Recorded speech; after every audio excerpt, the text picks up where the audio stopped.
Kim, you're very welcome to the ScaleX Insider podcast. I'm really delighted and thrilled to have you on the show today. I'm thrilled to be with you here from rainy California.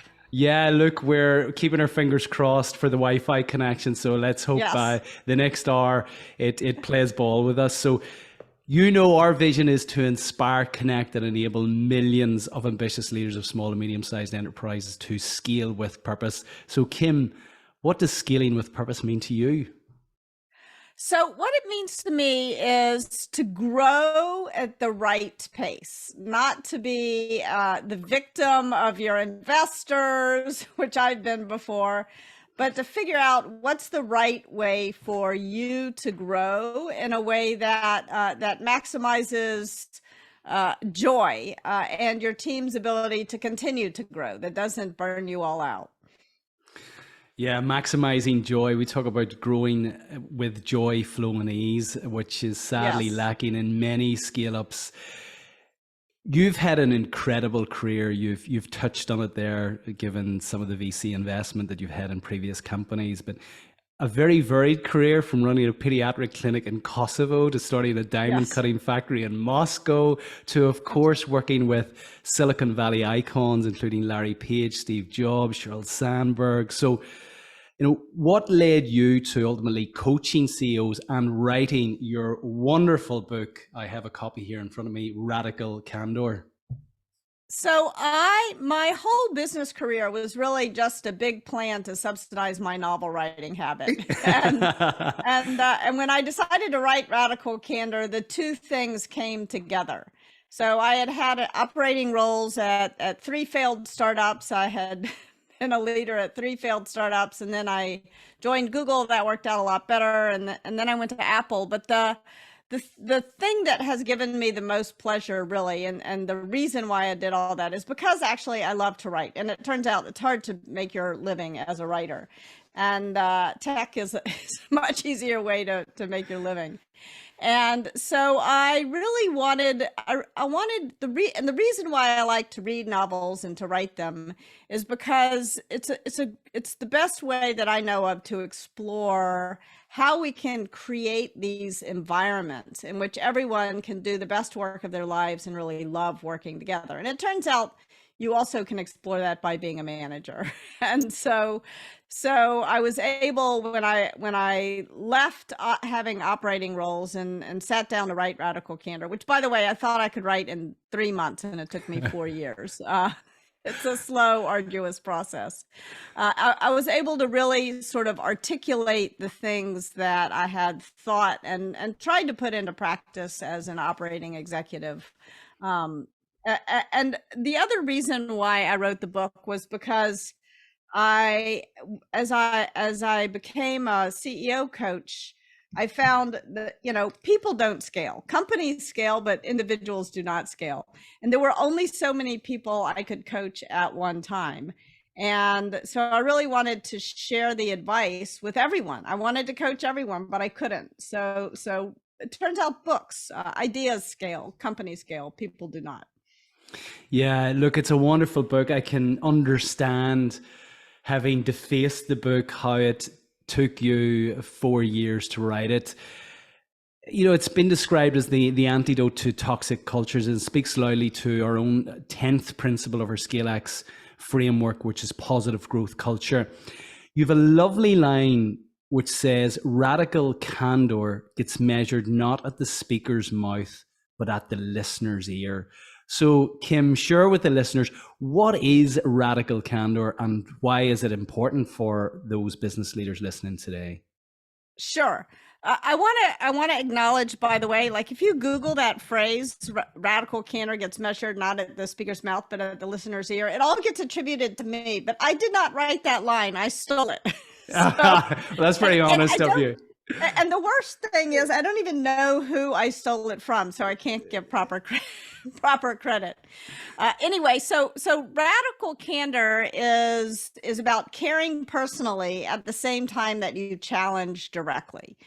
And when you do both of those things, it's radical candor. It's also useful to think about what radical candor is not. Sometimes we challenge directly, but we forget to show that we care personally. And that I call obnoxious aggression. And in fact, in the first draft of the book, I call that the asshole quadrant because it seemed more direct. But I stopped doing that for an important reason. I found that when I did that, people would use these phrases like another Myers-Briggs personality test. And please don't use the radical candor framework this way. Use these terms like a compass to guide specific conversations with specific people to a better place. Now, very often when we realize we've acted like a jerk, it's not our instinct to go the right way on care personally. Instead, it's our instinct to back off on the challenge directly, to say, oh, it doesn't matter, it's no big deal. But it does matter, and it is a big deal. That's why we just said it. And then you wind up in the worst place of all, manipulative insincerity. So if obnoxious aggression is front stabbing, manipulative insincerity is backstabbing. And the thing is, when we think about what goes wrong at work, and if you watch The Office or shows like that, you're going to see a lot of episodes about manipulative insincerity and obnoxious aggression. But the fact of the matter is, the vast majority of us make the vast majority of our mistakes when we remember to show that we care personally, because most people are actually pretty nice people. So we remember to show that we care personally, but we're so worried about not hurting someone's feelings that we fail to tell them something they'd be better off knowing in the long run. And that is ruinous empathy. So that's what radical candor is, but also what it isn't. Yeah, we'll put a link to the little 2x2 matrix in the show notes. So in the top left-hand corner, we have the ruinous empathy, the top right, radical candor, the bottom right, obnoxious aggression, and then the bottom left, which you mentioned, manipulative insincerity. In terms of challenging directly and caring personally, why do you think leaders and people in general find it so difficult to get this balance right, to be able to challenge in the best interests of the company, in the best interests of the team, in the best interests of the individual, in terms of seeking to get that individual to unlock potential that maybe they haven't yet unlocked because they've feared to really tackle something new or whatever? Why do we struggle with this so much? It's a really good question, because it does seem pretty obvious, doesn't it? Caring and challenging. What's so radical about that? And so I think there's a bunch of reasons, but one of them is that I think we tend to have this false dichotomy in our minds.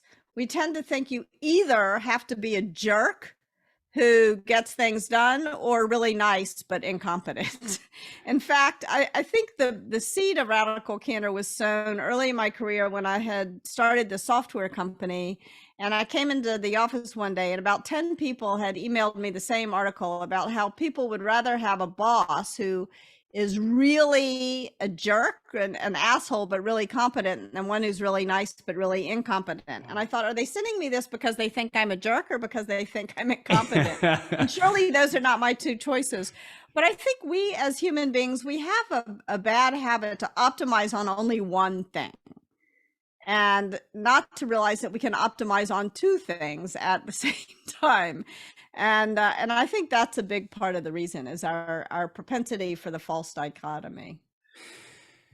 We seem to get this, or certainly startups would characterize radical candor, I think, more so, and I have no evidence to support this, but you get a sense that in that startup phase, the culture of radical candor exists. Small teams, it's more common. People are more intimate with one another, and certainly it would be more common. Why do you think we lose this? And what are the warning signs as we continue to scale up? Yeah, I think it's very natural to lose it as you grow. So when you're small, if you practice radical candor, you're going to be more successful than if you don't. And as you get more successful, you hire more people, you grow. And then all of a sudden, most companies are really focused on not wanting to lose the care personally part. But when we don't know each other as well, it's a little bit harder to challenge directly. Like if you think about telling someone they have spinach in their teeth, it's much easier to tell an old friend at lunch they have spinach in their teeth than someone you just met, right? It's very kind of basic. And so now all of a sudden there's all these people you don't know at your own company, because most of us can't remember more than about 150 names. And so there's a tendency to sort of pull your punches. And then the culture drifts towards what I call ruinous empathy, where people are not telling each other the things that they need to tell. They're not saying we're going to kill this project, even though it needs to be killed, because they don't want to hurt the person's feelings. It's ridiculous. We're going to continue to waste resources on this thing that's not working because I don't want to hurt somebody's feelings. So then things begin to fail. And then what has happened is you've given an advantage to people who tend to practice obnoxious aggression, because obnoxious aggression is bad, but it works a little better than ruinous empathy. And this is the moment in a startup's growth phase when the assholes begin to win. And that is the moment when the culture really begins to lose. And then people begin to, so the people who act like jerks wind up getting promoted because they're more successful than the ruinous empathy people, and nobody's practicing radical candor. And then the rest of the organization responds to the obnoxious aggression with manipulative insincerity. And now these people have no idea what's going wrong. And that's really when not only does the culture begin to fail, but the results begin to fail. So you want to make sure that you are not losing as you grow those relationships, but you are also not failing to challenge directly. Yeah, I'm going to come to that in terms of how we continue to cultivate great relationships so we can challenge directly, but at the same time care personally. Let's say I walked into I started at a scaling business that unfortunately was moving away from a culture of radical candor to one of obnoxious aggression. And no one explained to me what the culture of the company was. What would I be noticing after 4 weeks in that business? You would be noticing in meetings instead of everybody participating roughly equally, which is, there's so much evidence. There's the Aristotle project at Google. And there's evidence from Amy Edmondson that when everyone on a team participates roughly equally, the team performs better. That matters. That participation of everyone matters more than having one superstar on the team. Ayn Rand was wrong. Newsflash. And so you will notice that one person is dominating meetings. And they're dominating meetings usually not because they know more, but because they're the bloviating bullshitter. And that is a disaster. That means the people who do know are being silenced by the people who don't know. And that's not a great way to start making better decisions and to build better products. So that's one thing you'll notice in a culture of obnoxious aggression. Another thing, unfortunately, you might notice is that someone will charge into this gives me great pain to say, but someone will charge into a conference room and say, in the spirit of radical candor, and then they'll proceed to act like a garden variety jerk. And that is not the spirit of radical candor. It's the spirit of obnoxious aggression. So if you notice that kind of thing happening, please take the second edition of the book and remind folks that you could also call it compassionate candor. What else would I be aware of in terms of getting a whiff that this isn't a radical candor type culture? It's a culture of obnoxious aggression. You would notice that people are not spending a lot of time trying to understand one another. So if someone gets upset in a meeting, rather than taking a moment to move up on the care personally dimension, people just say, don't be so oversensitive. And that is, telling someone how to feel is really a waste of breath. Because when we communicate with each other, we communicate on an intellectual plane and on an emotional plane at the same time. And if you ignore all the emotional signals that are happening, you're just not going to communicate very well. So communication is ceasing. So what'll happen is you'll have a meeting, the bloviating BSer will dominate the meeting, a decision will get made, and then there'll be a meeting after the meeting. And people will try to undo all the damage that was done in the meeting. So it's really inefficient and political, because the response to obnoxious aggression is usually, politics, people trying to sort of get around it without confronting it. And I would say, like, in this period in history in particular, it's really clear to me how important it is to confront bullying behavior and to confront it early before it does too much damage. Because the problem with bullying behavior is that it actually confers a benefit on the bully. It works for the bully and it doesn't work for everyone else. So it does more harm than good. But all too often we reward the bullies instead of creating consequences for bullying and teaching people a better way to be. So I think that's very often what you'll see is bias, prejudice, and bullying, especially bullying, masquerading as feedback. And those things are not feedback. So in your view, does any other culture other than one that is exemplifying radical candor scale? Well, they can scale for a while. There certainly have been examples of cultures that are obnoxiously aggressive that have been successful for a while. I'm not going to pretend like it doesn't work, but it's not sustainable. It's not sustainable. I think, totalitarianism and authoritarian regimes, they work for a while. They do enormous damage while they exist, but they do work for a while. But it's a little bit like self-organizing criticality. So the idea of self-organizing criticality, if you think about a sand pile and you're dropping one grain of sand on a sand pile, there'll be a lot of little avalanches as the sand pile finds stability and grows. Now, if you wet the sand, and I would claim that obnoxious aggression is kind of like wetting the sand, sometimes it will grow taller faster, but then when there's an avalanche, it's cataclysmic. And much worse for everyone, including the people who are acting like the jerks. So it does not work in the long run. It can work for a few quarters, even a few years, but it doesn't work in the long run. So given, your vast experience and you've worked with so many wonderful companies throughout the years, who for you exemplifies a culture of radical candor? So it's really important not to use these terms to judge either companies or individuals, because there are cultures that are more radically candid than not. But even in the companies that I'm about to talk about, there was plenty of obnoxious aggression, manipulative insincerity, and ruinous empathy, because these are very human, natural behaviors. And so I don't want to use those terms to judge too harshly. These are mistakes that every single one of us makes every single day.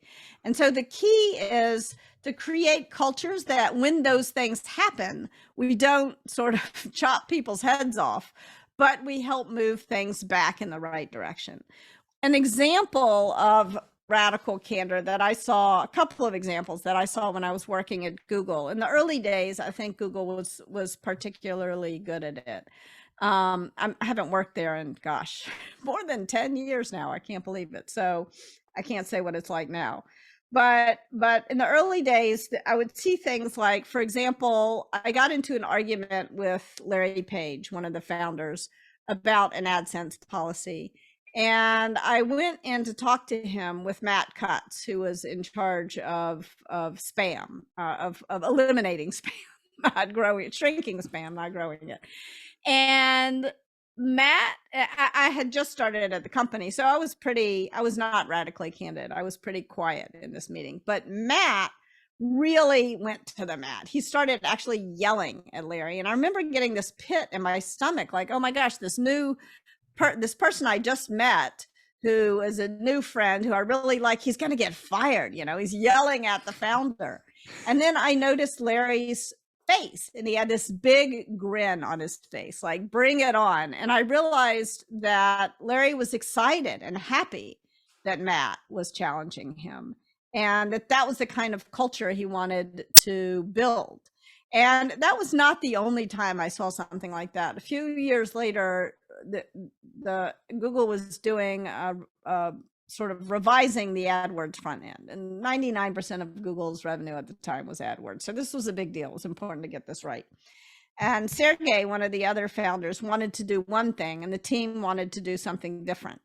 And the team sort of overrode Sergey, and Sergey was, to his credit, willing to sort of accept that. And then Sergey said, well, what if you just put 10 people and experiment with my idea?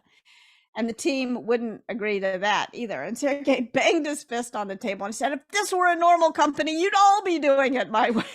But then he smiled and he accepted graciously the defeat. And that was really remarkable to me. It was really one of those moments where I realized these founders are trying to build a particular culture, and they're willing to walk the talk. It was a culture where they really did encourage people to challenge them. I saw something similar.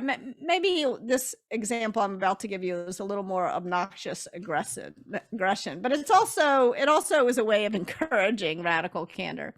So at Apple, someone I knew got into an argument with Steve Jobs about a particular decision.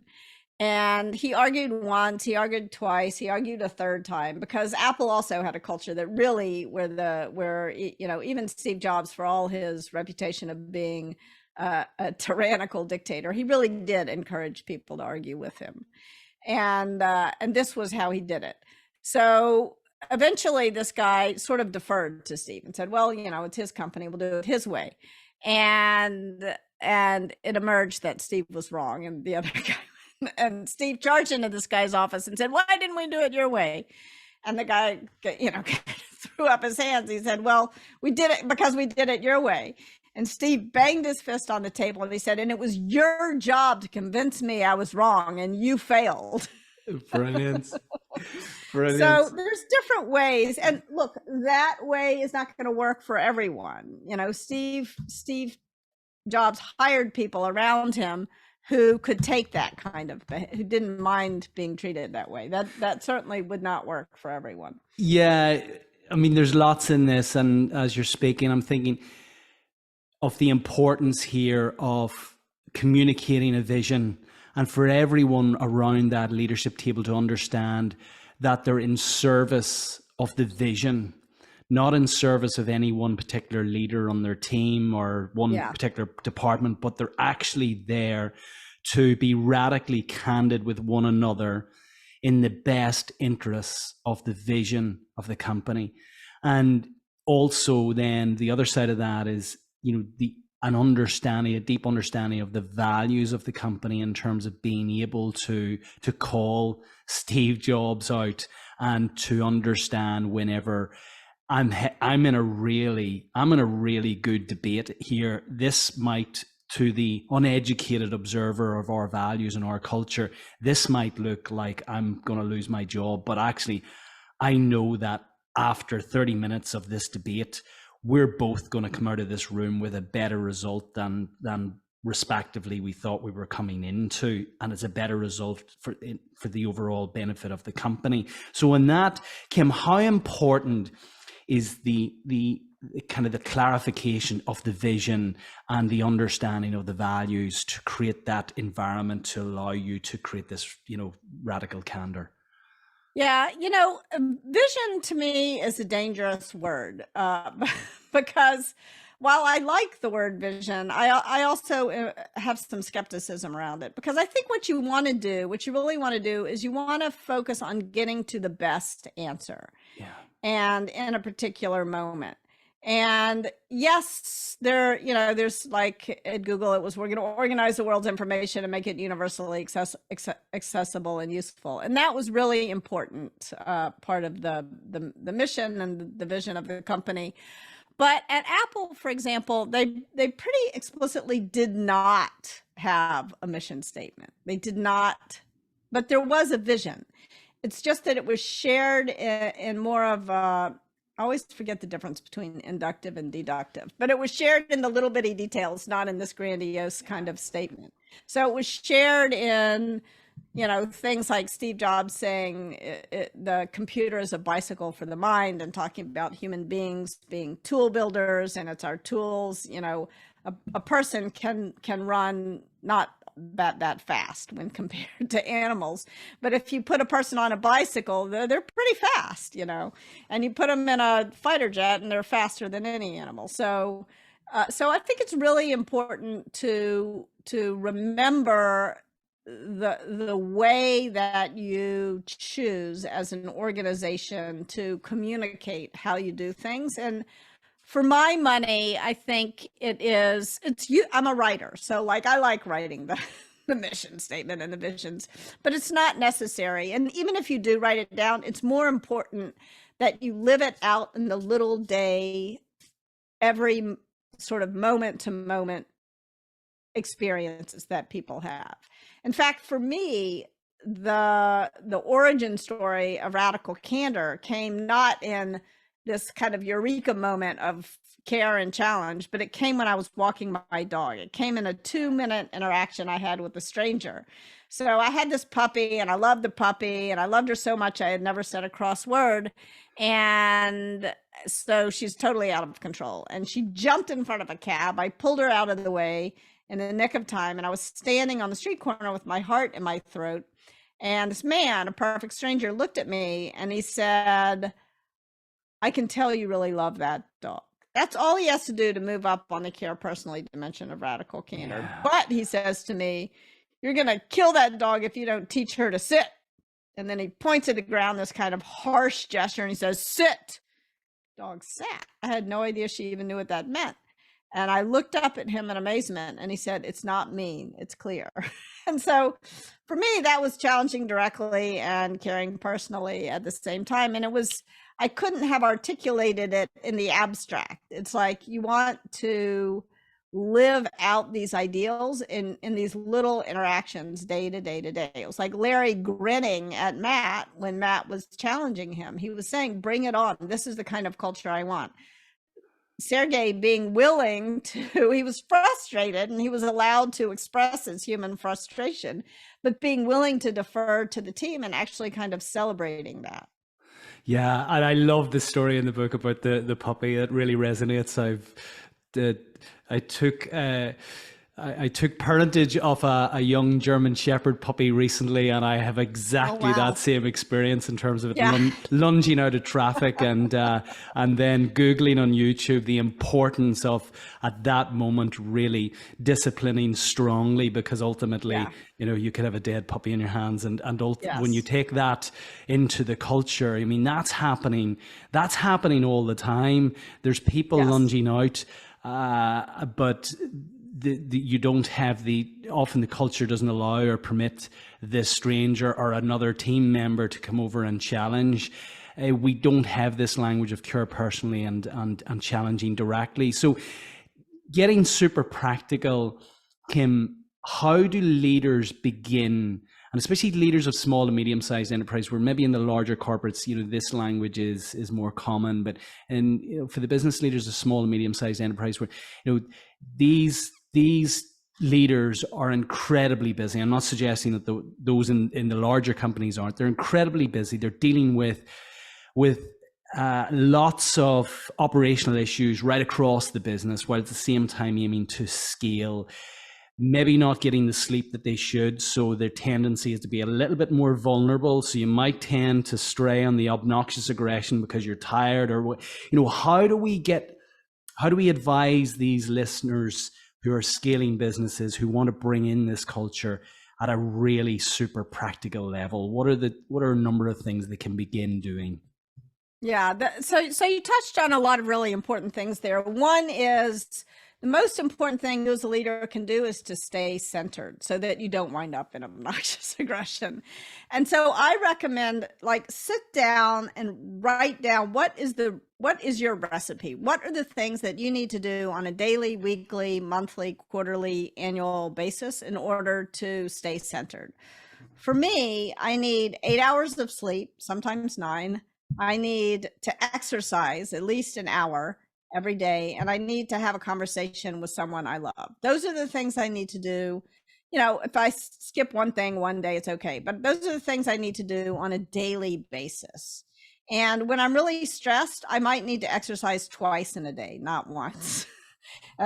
And yet it's my instinct to exercise 0 times when I'm stressed. So it's really important to stick to that daily pattern. Weekly, I need to read a novel once a week, and I need to take a 2-week vacation once a year, at least. I mean, I need more than 2 weeks, but I need one long chunk of time to really disconnect. And if I can do those things, then no matter how sort of wild the environment around me is, I can more or less stay centered. And if I don't do those things, even if I'm in a pretty calm situation, I'm apt to respond badly to things. So stay centered, figure out what your recipe is, and ask your team. One of the best exercises I did with a team where people were really feeling burnt out, which I think is true on a lot of teams at this particular moment in time, is they all sat down and wrote their happiness, or what were the things they wanted to do. And then they read it to each other, and then they held each other accountable. For example, one time in my career, there was a guy I worked with whose child was having a really serious health issue. And he said, what I need to do in order to make it through this period is to take a walk in daylight hours with my spouse. And we all made sure that he was able to do that every single day. That meant maybe we had to start a meeting later, we had to end meetings earlier, but we made sure he got home in time. And that helped him, but it also helped all of us, because we, you know, sort of when you feel empathy for someone, but you feel helpless to help them, it's really hard. So do those kinds of things with your team. So that's number one. Care about yourself. Put your own oxygen mask on first, but make sure that your team is able to put their own oxygen mask on first. Number two, you want to solicit feedback. You want to, don't dish it out before you prove you can take it. Your opportunity as a leader is to respond well to feedback when you get it. So 4 things to remember when soliciting feedback. 1, come up with a go-to question that you're going to ask people in the moment.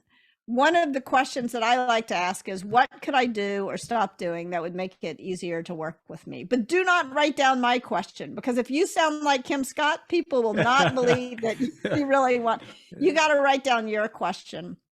A couple of things to think about in your question is, make sure you ask it in a way that can't be answered with a yes or a no. So in the book, you'll notice I wrote, is there anything I could do? And I got some, if you write a book about feedback, you're going to get a lot of it. And a reader wrote into me and said, it would be much better to say, what could I do? Because, and I'm like, you're right. I wish I had gotten that feedback before the book came out. So make sure the question can't be answered with a yes or a no. Make sure it sounds like you, but you also need to make sure it works for the other person. Being an authentic leader does not mean ignoring the impact you're having on others. So for example, when I started Radical Candor with Jason Rosoff, the company, Jason told me that my go-to question stressed him out. It was too open-ended. I needed to ask him something more specific. So I needed to change it for him. I couldn't just say, well, that's the way I asked the question, you know. You gotta adjust for others. So come up with your question. And I would encourage everybody listening to write down your question, and then to write down whom you're going to ask it of and when you're going to ask it. If you do those 3 things, our time today will be really well spent. Now, the bad news about your go-to question is that no matter how good it is, the other person is still going to feel uncomfortable. So the second step to soliciting feedback is you have to embrace the discomfort. The only way out is through. And simple tactic here, we're getting super tactical here. Yeah. Close your mouth and count to 6 in your head.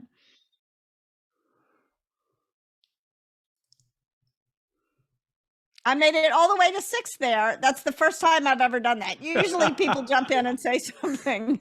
You, congratulations, are the only person who has ever been able to make it all the way to 6 seconds. Almost no one can endure 6 seconds of silence.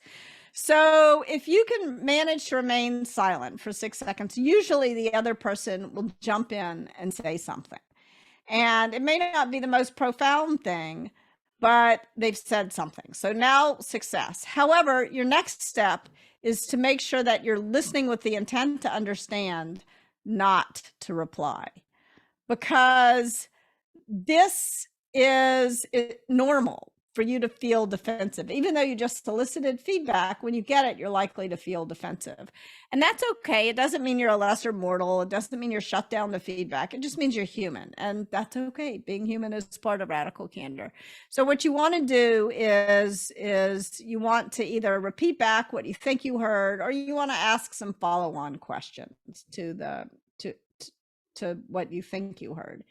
And then last but not least, you got to reward the candor. If you agree with the feedback, it's pretty straightforward. You fix the problem that was raised, and then you ask, did I overcorrect? Did I undercorrect? However, if you disagree with the feedback, it's a little trickier. So here's what to do if you disagree. Look for that. There's something that the person said that you can agree with. So look for that 5 or 10% of whatever the person said that you can agree with, and give voice to that, just to show that you were listening and that you're not instinctively shut down the feedback. And then say, as for the rest of it, I want to think about it, and then I want to get back to you. And then you must get back to them. Don't just brush it off. Don't say, thank you for the feedback. That is experienced as brush off. And don't say, let me get back to you, and then not get back. You've got to get back to them and have a disagreement. Sometimes an open, respectful disagreement is a wonderful reward for the feedback, because then you've given the other person, you've shown the other person that you were listening. It's an act of caring to disagree with them. Brushing them off just means I don't really care about what you say. And you can't argue endlessly. You want to listen, challenge, commit, but you want to make your listening tangible. You want to make sure that the other person feels heard. And if you change your mind, if in the course of this disagreement, you realize that the other person is right and that you were wrong, be theatrical about that. I used to have a "I was wrong, you were right" statue that I would put on people's desks. So that proves to people that they're not wasting their breath when they're arguing with you, that sometimes you will change your mind. And then, at some point, as I said, you got to listen, challenge, commit. You can't argue endlessly, but a respectful argument is often the best way to build a good relationship at work. I think go ahead. No, I really love that, and I was going to suggest where our listeners don't have the statue, should we, in front of others, openly praise when you have been respectfully challenged and call it out? Yes, absolutely. That brings, in fact, there's an order of operations to radical candor. It starts with soliciting it, but the next step is giving praise. And giving praise for good feedback is one of the most impactful kinds of praise that you can give. But you want to praise publicly, not because you're sort of stroking people's egos, but because that shows what good looks like. Your job as a leader is to paint a picture of what's possible. And praise is part of painting a picture of what's possible. It's part of explaining your vision. Like, this is how we work together. This is the kind of work. It shows what good looks like. So praise is really a crucial part of radical candor. So you want to, we've talked about several things. You want to have your happiness recipe and understand your team's happiness recipe. You want to solicit feedback, and then you want to give praise. And now it's a good idea to give criticism as well. But if praise and criticism are sort of forehand and backhand of radical candor, and you want to make sure that your praise is humble, is helpful, that you give it right away. Don't hang on to things, and certainly don't save things up for a one-on-one. Don't save things up for for a performance review for sure. You want to give it right away, immediately. In the before times, I used to say give it in person, but now I say give it synchronously, and consider the value of the telephone instead of a video. We very often, even in person, we misunderstand each other's body language, and so very often it's good to just talk, have the words, share, listen to the words, but don't send a text. Whatever you do, don't send a Slack. Slack is a feedback train wreck waiting to happen. Have a synchronous conversation with the person. You want to praise in public, criticize in private, and you don't want to give either praise or criticism about someone's personality. You want to sort of use context, observation, result, next step, corn. In the meeting, when you said every third word, it made you sound stupid, go visit the speech coach. In the meeting, when you argued both sides of the case, it won you credibility. Do more of that. That's what I mean by not giving praise or criticism about someone's personality. Yeah, that wonderful, wonderful advice. Just coming back to the mindset of the leader and the inner work, the staying centered. When did the penny drop for you that I really need to, I really need to get to know myself a little bit more, where maybe there's chaos happening around you, you're frustrated, in your head, you're right, everybody else is wrong, why are they not behaving the way I want to behave? And at some point you understand or realize, as a leader who's aiming to develop a culture of radical candor, that actually this starts with me. Yeah. Maybe I have to change first. Maybe it's not everybody else. Maybe it's me. Did you hold the mirror up to yourself at a point and say, actually, rather than me being obnoxiously aggressive, and that wouldn't have been the language that you would have associated with your behavior at a time, did you at a point hold the mirror up and say, actually, I need to change before I start to, expect everyone else to change or to do what I'm telling them to do? Yeah, I think more often than not, the mirror was held up for me. Right. More often than not, the people who held that mirror up were the people who worked for me. So if you're willing to look into the mirror that your team is holding up for you, there's nothing you can do that's more important as a leader. I would say the penny has been dropping on my head almost every day of my career. Sometimes you have to learn the same thing in 10 different ways before you really get it. And then you learn it 10 more ways. And, but there was one moment well, there are a bunch of moments. I'll tell you a couple of them.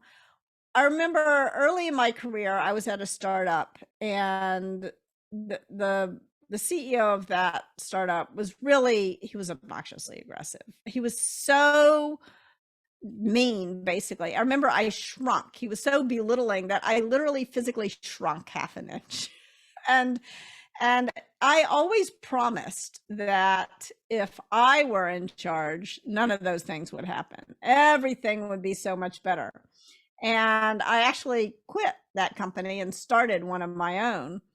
And there was a moment when I realized that a lot of the things that had been happening at that startup where I had condemned that CEO were happening at my startup where I was CEO. And I had this moment where I realized that no matter how good my intentions, just because I was in charge didn't mean that human nature was different. Just because I had hired good people didn't mean that they would never do bad things. And that it was really my job as a leader to create the systems, the management structures, to be very proactive in challenging bad behavior. And I realized when I got to Google that they were doing a lot of those things. And one of the things that Google was doing that was really important was to systematically strip power away from managers. And so no manager at Google, even the founders, even the CEO, no manager had unilateral hiring rights, decision rights. They couldn't unilaterally fire someone. They couldn't unilaterally promote someone. They couldn't unilaterally pay bonuses out. And they couldn't even unilaterally pay spot bonuses. Only other peers could pay the spot bonuses. And this was really important. And Google did that not because they wanted to disempower managers, but because they wanted to push managers to find their authority by building respectful relationships with each of their direct reports, not by becoming these little mini dictators. And it was Shona Brown, who led business operations at Google, who really designed a lot of these systems, and who I have talked to many times since then about how important it is to design those systems. So don't assign unilateral decision-making power to any individual in your company, including yourself. Create checks and balances on yourself. Alan Eustace, who's one of the engineering leaders in Silicon Valley, who I most admire, asked me a question recently. He said, I am the chair of the board of a number of startups. How do I make sure that if I'm the problem, there's a check on my power? Who can people go to? Like, be like Alan Eustace in more ways than one. I mean, you don't have to jump from the stratosphere in a hot air balloon, but in a weather balloon, but which is something also that Alan did. But be like him in every other way. He's really one of the great leaders in Silicon Valley because he's so humble and because he thinks about the system. See, I think we're so tempted to think, oh, if I just hire the right people, they'll do the right thing. They will not. People in organizations start behaving badly unless you design. If you don't design your systems for fairness, you're going to get systemic injustice and you're going to kill innovation at your company. You're not going to scale. Yeah, there's so much in that. I'm conscious of time. A couple of questions before we move into our close. Kim, I just want to come back to something you've mentioned within your book about the team members and something that I fell foul of often in my CEO career, but was the desire to promote people because I felt they were deserving of a promotion and promoting functional experts into management positions when really very different competencies required, and you just you kill them, you kill their expertise in that position. And you distinguish between rock stars and superstars in the context then of actually being mindful of how you treat both. So I know I've wrapped a lot in there, but can you just share with the listeners the importance of understanding the difference between the rock stars and the superstars, and not making that that critical issue of actually promoting functional experts into management positions because they're deserving of a promotion? Yeah. So I want to draw another distinction as well. So the idea of rock star and superstar is really important. A person who is in rock star mode. Don't hang labels on people, because we all are in different modes at different points in our career. But a person who is in rock star mode is someone who is great at their job, but they're not necessarily gunning for the next big promotion. They don't want your job. They don't want your boss's job. They don't want to be Steve Jobs. They just want to do their job, and they'll do a great job if you don't screw it up. So that's what rock star. Think Rock of Gibraltar. And whereas when a person is in superstar mode, they do want that next big job. They're on a very steep growth trajectory. So two people in the same job, one may be in superstar mode, the other may be in rock star mode, and they're both doing equally good work. So it's really important that you give them equal ratings and that you don't give high ratings to people in superstar mode. That's not fair. And not give high ratings to people in rockstar mode. That's not fair to the people in rockstar mode. The financial reward for being in superstar mode is that next promotion. So, but you want to make sure that you're honoring people in rockstar mode and not promoting them if that's not what they want. And there's a bunch of reasons why people might not want a promotion, why they're in rockstar mode. They may not want to do the thing that is required at the next promotion. And that is often the case if the promotion is into a management role. But I want to distinguish between management and not management. In a great company that scales, you can continue to be promoted as an individual contributor. There's a parallel path. One of the most important things I think that Google did is they created an engineering path for managers, engineering managers, and then a parallel track for engineers who were great engineers, but who did not want to manage. And so don't conflate superstar mode and management. Sometimes you may have a junior manager who's a great junior manager who would be a terrible VP. You don't want to punish that person because they don't want to or don't have the interest in being a VP. You want to reward them for being a great manager, right? So I think that's really important. Very often a mistake that one mistake that we make is that we promote people beyond their desire or their competence, the Peter principle, right? And that's mismanagement of people in rockstar mode. But when people are in superstar mode, sometimes if you're a manager who's in rockstar mode yourself, you might be tempted to clip their wings. Don't do that. People who are in superstar mode may zoom right on by you. Maybe they're shooting star mode, but you're lucky to have them in your orbit when you have them. And if you help them achieve what they want to achieve, it's really great for them, and it winds up usually being great for you as well.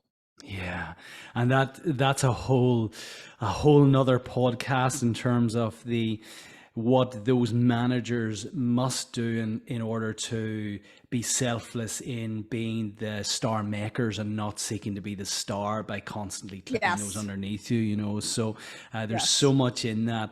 The last hour has absolutely flown, Kim. I would love to have you back on. As is a tradition in our show, I always pose the question to our guests. Given the wonderful experience that you've had to date and continue to enjoy, can you leave our listeners with 3 timeless takeaways? Yes. Number 1, solicit feedback. Don't dish it out before you prove you can take it.